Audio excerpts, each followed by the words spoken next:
بسم اللہ الرحمن الرحیم افلم يهد لهم كم أهلكنا قبلهم من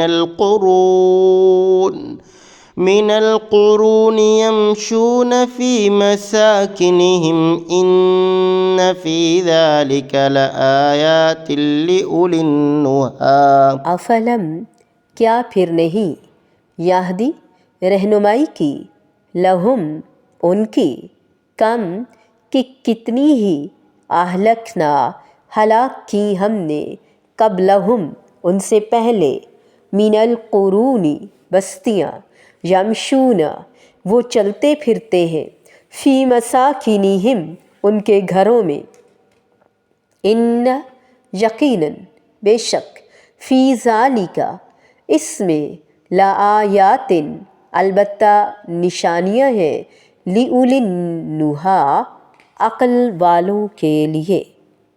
کیا ان کی رہبری اس بات نے بھی نہیں کی کہ ہم نے ان سے پہلے بہت سی بستیاں ہلاک کر دی ہیں جن کے رہنے سہنے کی جگہ پر یہ چل پھر رہے ہیں؟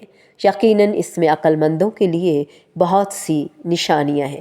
یعنی یہ مکذبین اور مشرکین مکہ دیکھتے نہیں بھلا کہ ان سے پہلے کئی امتیں گزر چکیں جن کے یہ جانشین ہیں اور ان کی رہائش گاہوں سے گزر کر آگے جاتے ہیں، انہیں ہم اسی تکذیب کی وجہ سے ہلاک کر چکے ہیں، جن کے عبرتناک انجام میں اہل عقل و دانش کے لیے بڑی نشانیاں ہیں۔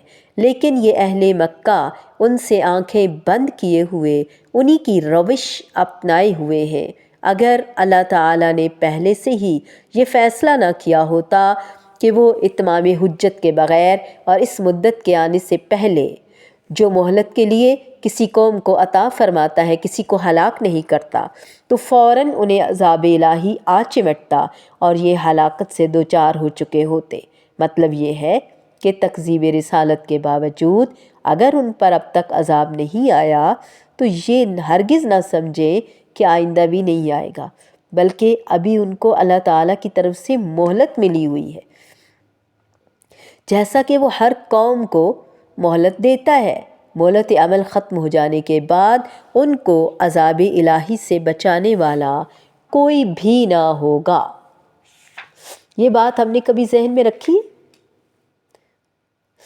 قَالَ كَذَلِكَ أَتَتْكَ كَذَلِكَ، اسی طرح یہ سارا رکوع ون بائی ون ہمیں جھنجھوڑنے کے لیے، ہمیں بتانے کے لیے ہے ہم جسم کے اعضاء کو کہاں ضائع کر رہے ہیں، ہم وقت کو کہاں ضائع کر رہے ہیں، ہم اپنی صلاحیتوں کو کدھر گنوا رہے ہیں، ہم کیا کر رہے ہیں، آئے کیا کرنے تھے، کیا کر رہے ہیں۔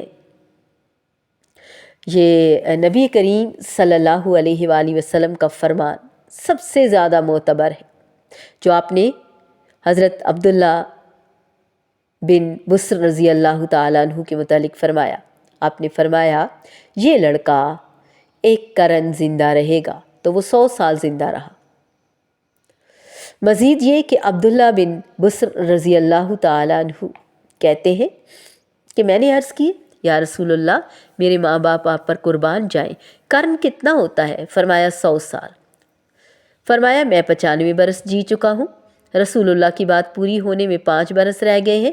محمد بن قاسم کہتے ہیں کہ ہم نے بعد میں 5 سال گنے، پھر وہ فوت ہو گئے۔ قرون سے مراد عاد سمود، کیونکہ عرب لوگ یمن، نجران اور اس کے گرد و نواح کی طرف جاتے ہوئے قوم عاد کے رہنے کی جگہوں سے گزرتے تھے۔ نبی کریم صلی اللہ علیہ وآلہ وسلم اور صحابہ کرام رضی اللہ تعالی عنہم تبوک کے سفر میں سمود کے مکانات سے گزرے تھے۔ اسی طرح ان سفروں میں قوم لوط اور اہل مدین کی تباہ شدہ بستیوں سے سب سے بڑی شاہراہ اوپر واقع تھی جہاں سے وہ صبح شام گزرتے تھے۔ سورۃ الحجر آیت نمبر 76 سے 79 تک اور الصافات 33 سے 38 تک۔ اس صورت میں پیغمبروں کو جھٹلانے والے لوگوں کا اور ان کے بدترین انجام کا ذکر گزر چکا ہے۔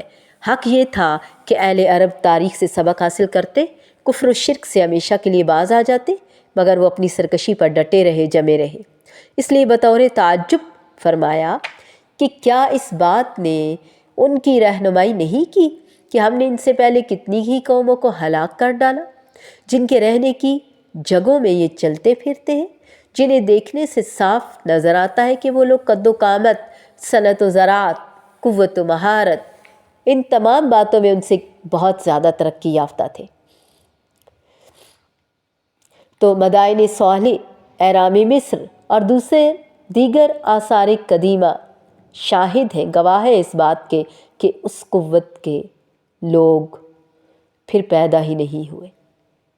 پھر سورۃ الفجر آیت نمبر 6 سے 14 تک اور روم 9 اور 10 ان لوگوں کے آثار آنکھوں سے دیکھ کر اور اپنے آباء و اجداد سے تواتر کے ساتھ ان کی قوت اور ہیبت اور عذاب الہی سے بربادی کے واقعات سن کر بھی کیا ان کی سمجھ میں نہیں آتا کہ اگر یہ لوگ بھی ان کی روش پر اڑے رہے تو ان کا انجام کیا ہوگا؟